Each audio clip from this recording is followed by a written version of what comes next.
이번 시간에는 식품과 효소에 대해서 공부해 보도록 하겠습니다. 효소란 체내에서 생산하는 단백질로 생체 내의 각종 화학 반응을 촉진시키거나 지연시켜서 정상적인 생활이 가능하도록 하는 것을 이제 효소라고 하는데요.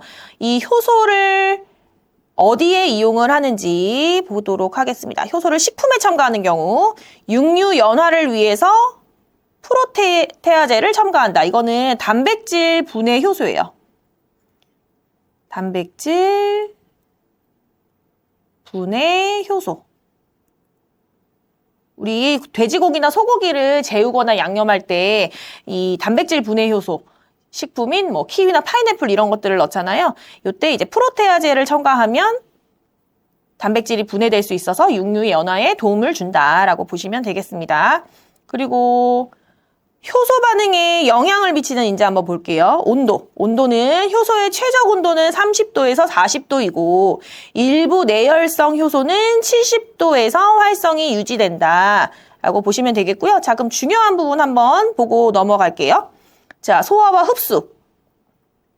자, 입에서의 소화작용. 여기서는요, 기계적인 소화. 우리 이로 음식물을 씹었을 때에 소화하는 거 저작운동이라고 하죠. 또 혀는 혼합운동을 해서 소화를 시키고, 자, 여기서 화학적 소화를 한번 보도록 하겠습니다. 침 속에는 아밀라제라는 것이 있는데요. 이 아밀라제에 의해서 녹말이 메가당과 덱스트린으로 분해된다. 자, 요거 문제에서 가끔씩 나오기 때문에요. 뒤에 또 관련 문제가 있거든요. 한번 보고 넘어갈게요. 자, 다음으로는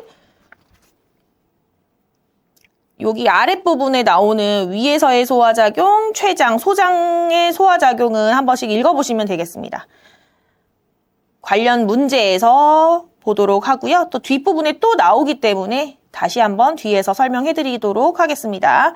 자, 흡수 볼게요. 자, 흡수. 탄수화물은 단당류로 분해돼서 흡수되고 지방은 지방산과 글리세롤로 분리되어서 흡수가 되고요.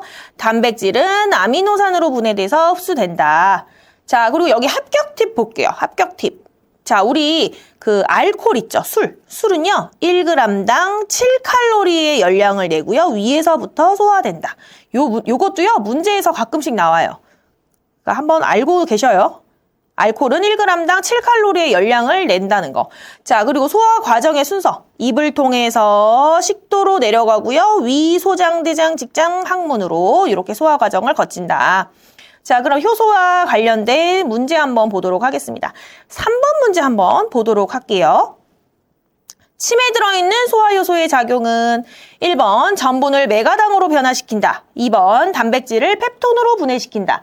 3번 설탕을 포도당과 과당으로 분해시킨다. 4번 카제인을 응고시킨다. 자, 정답은 1번이 되겠죠. 전분을 메가당으로 변화시킨다. 이 침 속에 있는 아밀라제 전분을 메가당과 덱스트린으로 분해한다 그랬죠? 자, 이렇게 해서 효소 넘어가겠고요. 자, 이번 시간에는 식품과 영양입니다. 자, 영양소 나오는데요. 이 영양소도 시험을 치르기 위해서 반드시 공부하셔야 되는 단원이에요. 왜냐하면 문제에서 반드시 출제되는 부분이거든요. 자, 먼저 영양소 볼게요. 영양소라고 하는 거는 인체가 생명을 유지하기 위해서 외부로부터 섭취하는 식품에 함유된 물질이다. 탄수화물, 단백질, 지방, 무기질, 비타민, 그다음에 물 이렇게 필요하다. 자, 기능에 따른 분류 보도록 하겠습니다. 먼저 열량소. 몸에 열을 주는 거예요. 그래서 생명 유지나 활동을 하는 데 필요한 에너지를 공급한다. 탄수화물은 1g당 4칼로리, 지방은 1g에 9칼로리, 단백질은 1g에 4칼로리의 열량을 낸다. 자, 그다음에 구성소는 인체를 구성하는 영양소로 단백질, 무기질, 물이 있고 조절 영양소는 생리기능을 조절하는 비타민, 무기질, 물이 있다라고 보시면 되겠습니다. 그래서 3대 영양소는 열량, 1g당 4칼로리를 내는 탄수화물과 4칼로리를 내는 단백질과 9칼로리를 내는 지방이 있고 알코올은 앞전에 말씀드렸던 1g당 7칼로리의 열량을 낸다.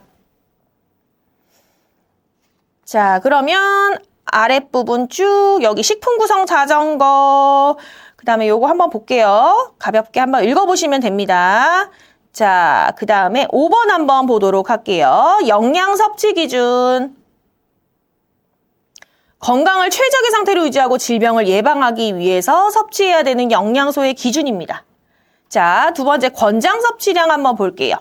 자, 권장 섭취량은 평균 필요량의 표준 편차의 2배를 더해서 정한 값이고 대부분 사람들의 필요량을 충족시키는 수준이다.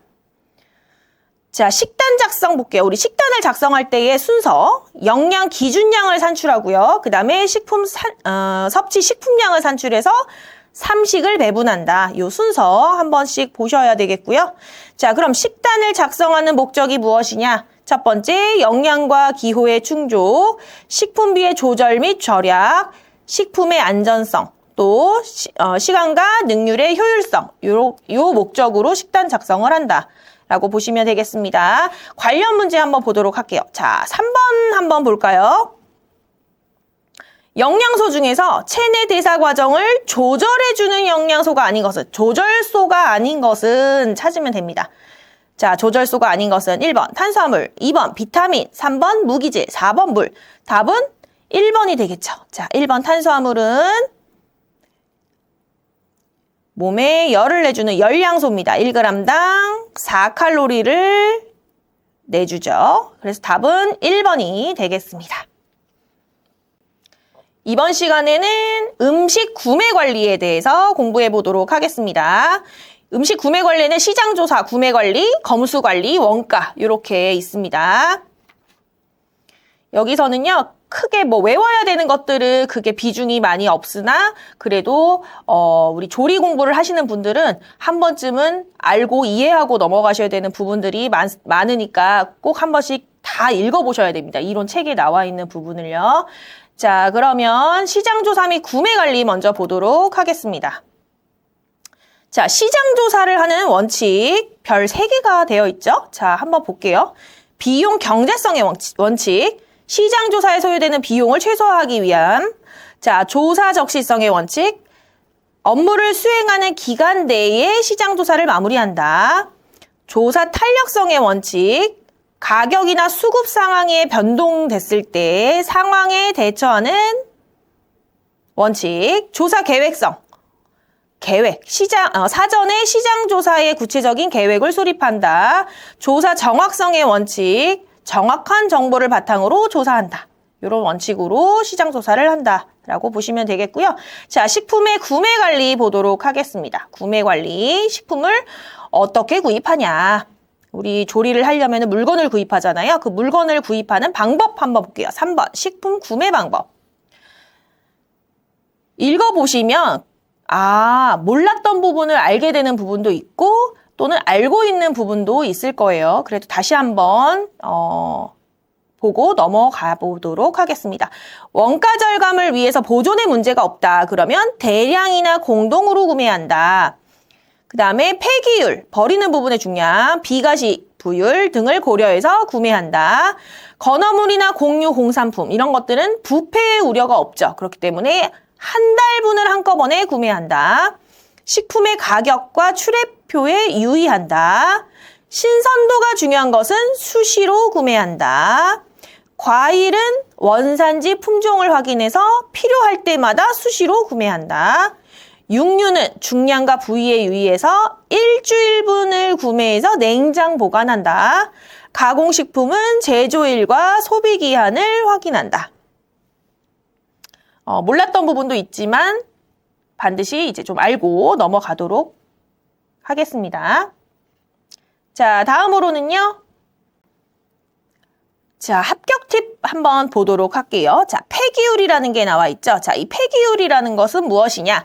생선의 뼈, 야채 껍질 이렇게 먹지 못하고 버리는 부분이 차지하는 비율을 말하는데요. 이 폐기율이 높은 것은 어패류, 우리 조개라던가 굴 이런 것들은 껍질을 버리고 나면 사실상 먹을 수 있는 부분이 적기 때문에 폐기율이 많다라고 보면 되겠고요. 상대적으로 곡류, 두류, 해조류, 유지는 폐기율이 적다라고 보시면 되겠습니다. 반대로 먹을 수 있는 부분, 그걸 가식부라고 하는데요. 식용이 가능한 부분을 말한다. 자, 다음으로는 5번 식품 구매 계약 한번 보도록 하겠습니다. 우리 식품을 구매할 때는 다양한 방법으로 구매를 하는데요. 첫 번째, 경쟁 입찰 계약. 그러니까 비교 분석을 한다는 거예요. 이거는 공식적인 구매 방법이고요. 원하는 품질의 물품 가격을 합당하게 제시한 업체와 계약을 체결하는 방법. 즉, 다시 말해서 저장성이 높은 식품, 쌀이나 조미료, 건어물, 공산품 등을 구매할 때 적합하다. 이거의 장점은 공평하고 경제적이다. 또 단점은 긴급하게 부족했을 때는 시기를 놓칠 수 있다는 단점이 있죠. 자, 반대로 수의 계약은요, 비공식적 구매 방법으로 경쟁이나 입찰 없이 업체를 임의로 선택해서 계약을 하는 방법. 소규모 업체에 적합하고요. 생선, 채소, 두부 이런 것들은 저장성이 낮고 가격 변동이 있는 식품 구매에 적합하다. 장점은 간단한 절차와 비용을 절약할 수 있고요. 단점은 구매력이 제한돼서 불리한 가격으로 계약하기가 쉽다. 이거 비교 분석해서 알고 계셔야 되겠습니다. 문제에서는요, 이렇게 경쟁 입찰 계약에 대한 내용이 나오고 어떠한 구매 방법이냐라고 묻는 질문이 나올 수 있거든요. 그래서 비교해서 잘 알고 계셨으면 좋겠습니다. 자, 발주량 계산식은요, 이거는 외워야 되는 건데 지금 요거를 외운다고 해서 사실 머릿속에 집중해서 들어오지가 않아요. 그래서 관연도 기출문제를 통해서 문제를 보면서 이 계산식을 대입해서 풀어보시면 도움이 됩니다. 그래서 넘어가도록 하겠고요. 3번에 재고 목적 한번 보도록 할게요. 재고 관리라고 하죠. 자, 물건을 재고 관리하는 목적이 무엇이냐? 자, 물품의 갑작스러운 부족으로 인한 생산 계획의 차질을 방지할 수 있고요. 또 적정량 주문을 통해서 구매 비용을 절감할 수 있고, 또 도난이나 부패, 부주의로 인한 손실을 최소화하고 생산에 필요한 식품 재료와 일치하는 최소한의 재고량을 유지할 수 있다. 내 팬트리에 물건이 어느 정도 있는지를 계속적으로 알고 계셔야 된다는 내용이죠. 자, 여기 두 번째 재고자산 평가 방법은요. 자, 선입선출법. 먼저 구입한 재료를 먼저 사용하는 것. 자, 두 번째 후입선출법. 나중에 구입한 재료를 먼저 사용하는 것. 또 개별법, 평균법 등이 있다. 이렇게 보시면 되겠고요. 자, 쭉 넘어가서요. 그럼 관련 문제 한번 풀어보도록 하겠습니다. 자, 6번 보도록 할게요.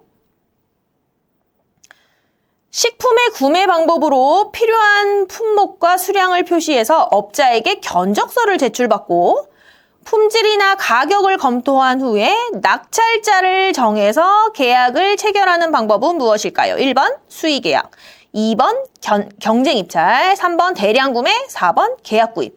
자, 답은 2번이 되겠죠. 그죠? 경쟁입찰. 견적서를 받고 검토해서 낙찰을 받는데요. 그렇기 때문에 경쟁 입찰이 되겠죠. 이거는 경쟁 입찰은 공식적인 구매 방법으로 여기 해설 써 있어요. 원하는 품질의 물품 가격을 합당하게 제시한 업체와 계약을 체결하는 방법. 비교를 할 수가 있다는 거죠, 또 이런 것은요, 저장성이 높은 식품, 그러니까 쌀이나 조미료, 건어물, 공산품 등을 구매할 때 적합하다. 공평하고 경제적인 구매 방법이다. 자, 이렇게 해서 6번 문제 한번 풀어봤고요. 자, 다음으로는 13번 문제 한번 풀어보도록 하겠습니다.